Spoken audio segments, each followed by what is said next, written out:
Welcome to the post game podcast. Jerry will be back tomorrow. I've got the Eddie Scozzare today. Good morning, Eddie. Hello, podcast people and YouTube person. Yeah, so I reached out to some people on Twitter and I said, I'm going to take some questions for Eddie. And if I have any good ones, I will. I get a lot of the same ones over and over again Hmm. about the drops and things. But so I like to keep it a little bit fresher. So I got a couple of items here, Eddie, some about your career and others just some random questions. All right.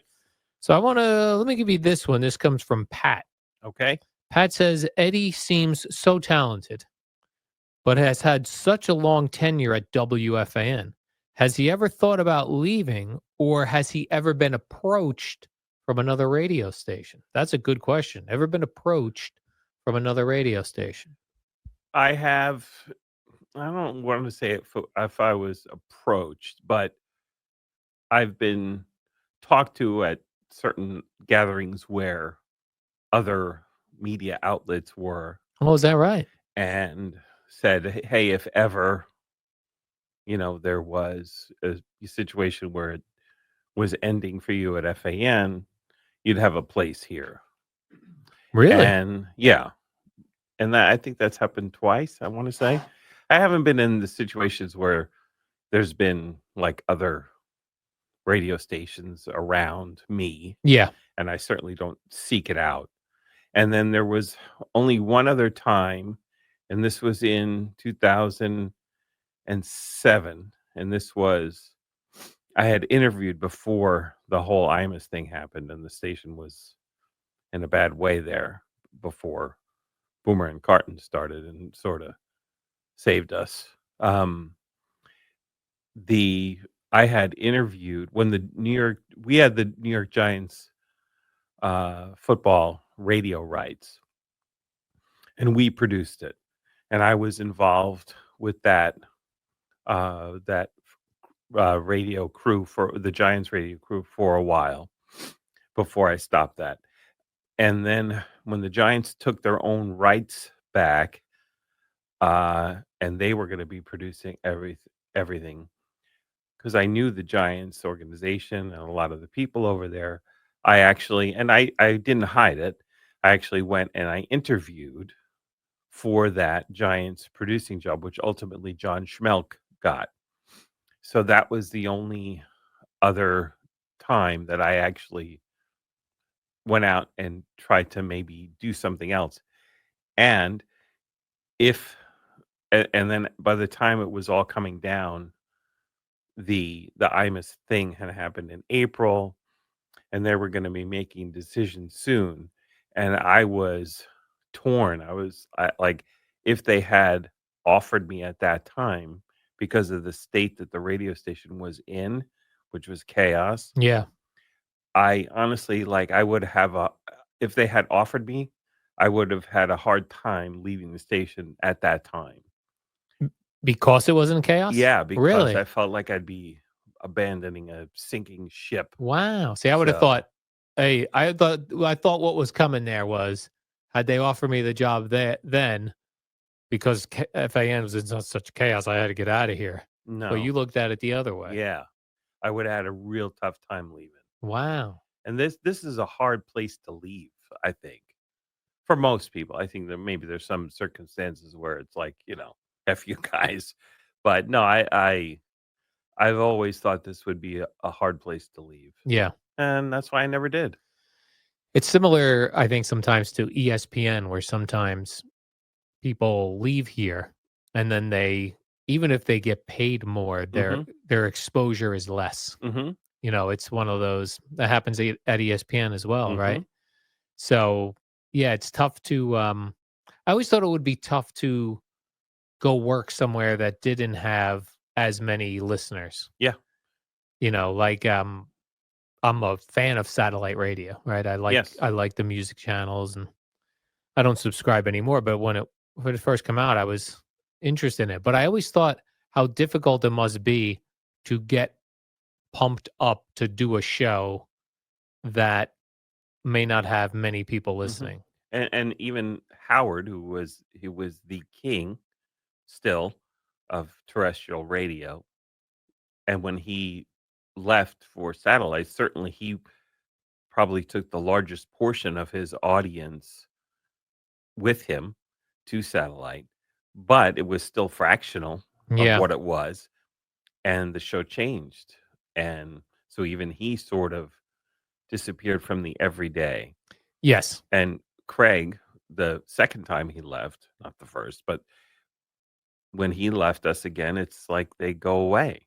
When Mad Dog left, but Mad Dog had a second, or got revitalized or rejuvenated when he went to First Take. Yeah. And that because again, that's a main platform.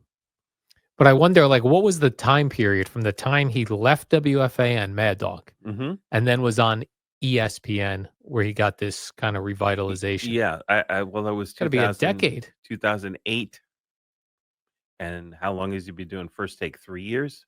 Maybe 4? Right, maybe 4, yeah. So he had, like, over a Oh, decade. yeah. Long time. Now he did High Heat on Yes, MLB, but which gave still, him, TV exposure, but you're right, the audience is probably much smaller than ESPN, for sure.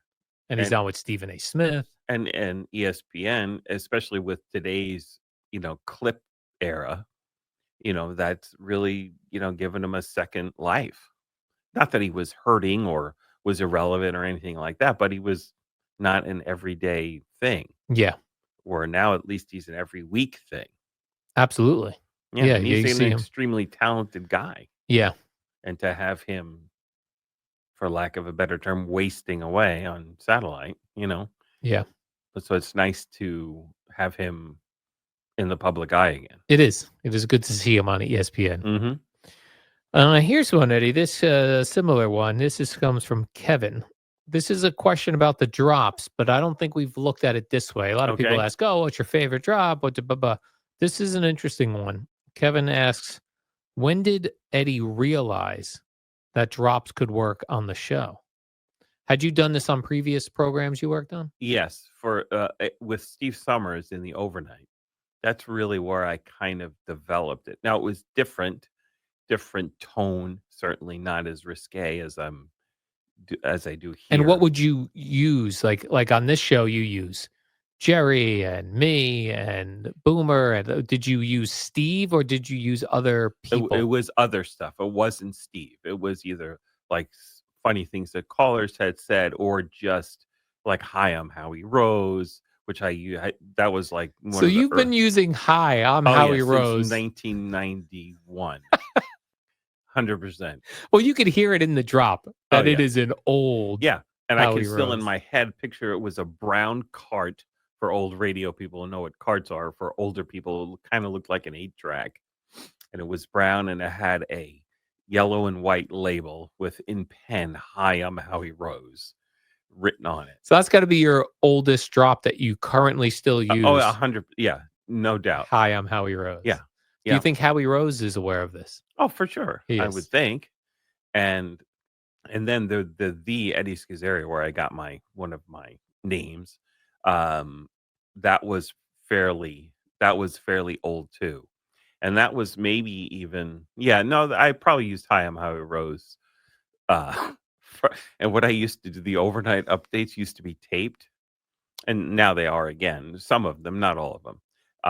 And there was this one anchor, who, when he was taping them, like, sometimes would have, like, a long pause in the middle of his update. So, that was one of the first really things I did that was kinda maybe pushing it, like, in the middle of his update when because they would repeat, so I knew when the pause was coming. In the middle of his update, I would just drop "Hi, I'm Howie Rose" in the middle of his update. Yeah, just goofy stuff, Yeah. just fun. And then when did you realize to do them with Boomer and Carton? Um, when I had done a little bit of stuff, and remember when Boomer said, "I have swollen testicles," and then at the end of a show one time, just sort of like I do now, I decided to play "I have swollen testicles," and then the next day, Boomer's, you know, said, and he was sort of angry, said, "Did you play 'I have swollen testicles'?" And then he was mad. And then Craig dared me to play it again during this show to see if I had balls, and I did. And then one of Boomer's friends or people he trusts or listens to, like, gave him a positive response to it, and then it was on. So after that, when Boomer accepted, because in the early days it was a more of Boomer drops than anything else. In the very first, before it was you and Jerry and just everyone. Once he accepted us, sort of, and meaning me, you, Jerry, poking fun at him more than just Craig, then then it was on, and that really gave me license and sort of changed and I think improved the show. But it was really Boomer's acceptance of that, because obviously, if he had put his foot down, I wasn't going to win that battle at Yeah. that time. Certainly, and if I didn't stop, I would have been gone. Yeah, I remember that very early on, 2 callers that I put through to kinda test Boomer, Hmm. and one was a guy calling Boomer bougie, which was the Hmm. first time I had ever heard that Yes, term, me too. and he said, "Man, Boomer's bougie," and he laughed about it, and then another time, it was only a short while after that, a guy had called up and he said to me, he goes, "Man," because I just watched the history of the Jets' greatest plays. He goes, "There's not one Boomer playing." I go, "Hang on." And he said, "The Boomer," and Boomer laughed. So Yeah. I was like, "Oh, okay, we can make fun of Boomer." And another early drop, an early instance of it, and this was even before the swollen testicles thing, when Dog called you Al Hughes, Yes. and then I would play that whenever when Craig said Al Dukes, I would play Al Hughes, and that was kind of like, that was the old Imus quack quack when the time check went. Like, it was just a way to sort of train myself and really pay more attention. And I was doing that even before the swollen testicles. But that wasn't like, that was a drop for sure. But it was a different usage. The Al Hughes drop actually involved Gio all But those years he was ago. there. Yeah, so what the way it was, I had booked Jose Canseco was out talking Oh nonsense, yes. about steroids or something. He was naming names. I can't kinda remember. So he was looking to be booked on radio shows, and I had booked him and Gio had booked him for the middays. Hmm. And Chernoff didn't want both shows doing it, so he gave it to us. Chernoff said, "No, Boomer and Carton would be better with him." So Mike and Dog got word of that, and Dog was saying, "Well, who booked it first? That's who should get it. Was it Greg Giannotti or Al Hughes?" Right. And he just kept saying Al Hughes. Was it Al Hughes or Greg Giannotti?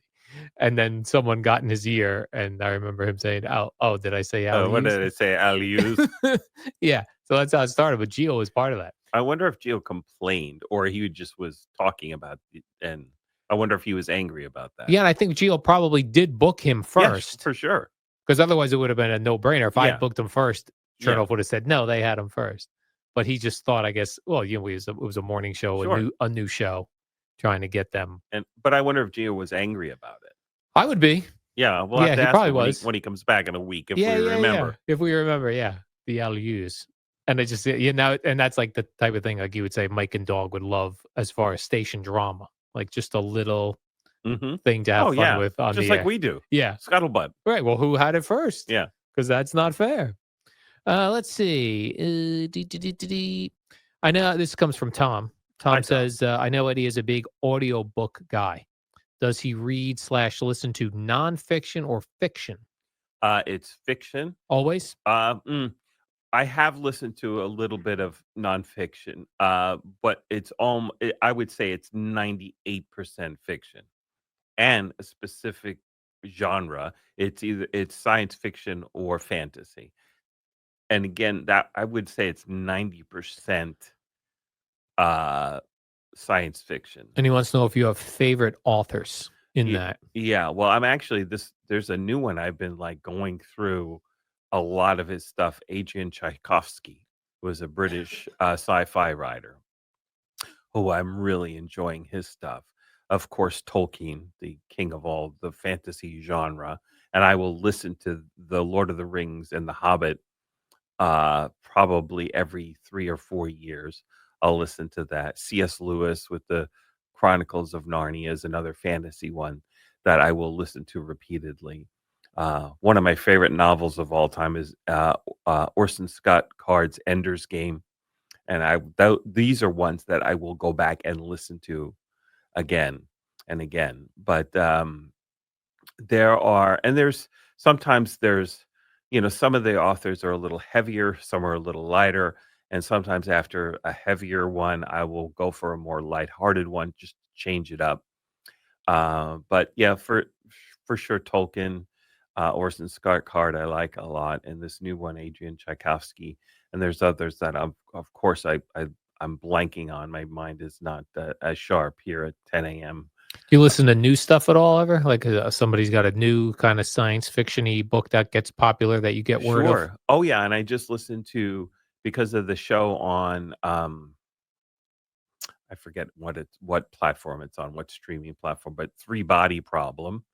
I went and listened to the original trilogy, which was translated from Chinese, uh, and listened to that whole thing. And that was different just because it was not written in English.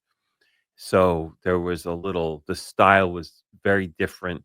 So that took a while to sort of become accustomed to the way it was written. That was pretty cool. And then there's another series that was on, I think, I want to say, I forget, maybe Apple, I forget what it was on. Silo, the Silo series. I don't know if you've heard of that, Mm-mm. written by a guy named Hugh Howey. And so then before even I was through with season one, and then it was so long before season two, it just came out, I think, I don't know, late last year or early this year. I listened to that whole trilogy. And then because I liked that, I went and listened to another series of books by Hugh Howey. So yeah, but it's primarily science fiction for me. And then I'll go back. I went through a phase where I was, um, I wanted to know like the origins of science fiction. So I went back and listened to these novels from the 19th century Damn. just to see. And some of those were thick and weird, and like George MacDonald was an early, I think, Scottish author, and I listened to a few of his books. So I just to hear like the whole history, or to go back to the early days of science fiction writing, that was interesting. And I love Kurt Vonnegut, and not all of his is strict science fiction, but there's always something weird in it. So I listened to his entire. I was on a kick. I went to his entire library almost. Slaughterhouse-Five, love that, and there's a few, that to me is the standout, but I liked his collection also. And how do you decide when you get in the car, I'm gonna listen to the book I'm listening to, or I'm gonna put on the radio? It's always the book. But you have referenced George Norrie's Overnight, Oh, yes, well, that's when I'm kinda in the strange shower. show. Oh, I okay. have a AM, a little, Oh, waterproof radio in the shower. okay, so So when you get in the car, you're going to the book. correct. Both ways, to work, from work. Yeah, well, sometimes I'll listen for that first traffic report just in case. Usually there's no In issue, the and even if morning. they're in the morning, yeah, even if there is an issue, and on the way home, I'll try to catch the 10:10 winds report before I go to the book. But yeah, it's pretty much the straight. Even when I just do little errands, go to the post office with the wife, I'll turn the book on. Even just for get a few more minutes of it. Yeah, see, I can't do that. I need if I'm gonna listen to a long form podcast or a book, Hmm. it has to be a longer ride. Like, I Hmm. can't just be running up to the store and back. I feel like it's too. Well, I don't know if it would be different for a pocket, but because I'm involved in the story and I know where I was, it doesn't like to drop in for a second. That Yeah. for me, that's okay. And then finally, Dustin wants to know, Uh, and I'm gonna expand on his question. His initial question is, does Eddie shovel snow, or does he have a snow service? hmm. But I'm gonna expand this to ask, do you employ any services? House cleaning, lawn mowing, like landscaping, snow shoveling? Yes, for quite some time we have had, and I think it was first the lawn service because my wife wanted to do things on the weekend, but as a 9 to 5er, um, that's when you have time to mow the lawn. Yeah. And because I'm not really great at it, it would take me a couple of hours to do not just the lawn, but all the other stuff you The have to do to the upkeep trim, as your they say. yeah, up the edging, Yeah. all that stuff to make it look nice. So once we got to the point where we had some disposable income, she decided so then we could then do things on the weekend and not waste a whole half of a Saturday doing yard work, that she would be okay with hiring a lawn service. So that's been for quite some time. And then a little while after that, again, once we had more disposable income, that we have house cleaners, if you will, but not like every week. They come, I think, every 2 or 3 weeks. I'm not sure, which is probably not enough with 3 dogs in the house, and before that, we had cats, so probably it's not enough. But you really notice it when the Oh cleaner my god, leaves. absolutely, 100% you do. Yeah, I feel like I gotta get into this, like, get a house cleaner, Mhm.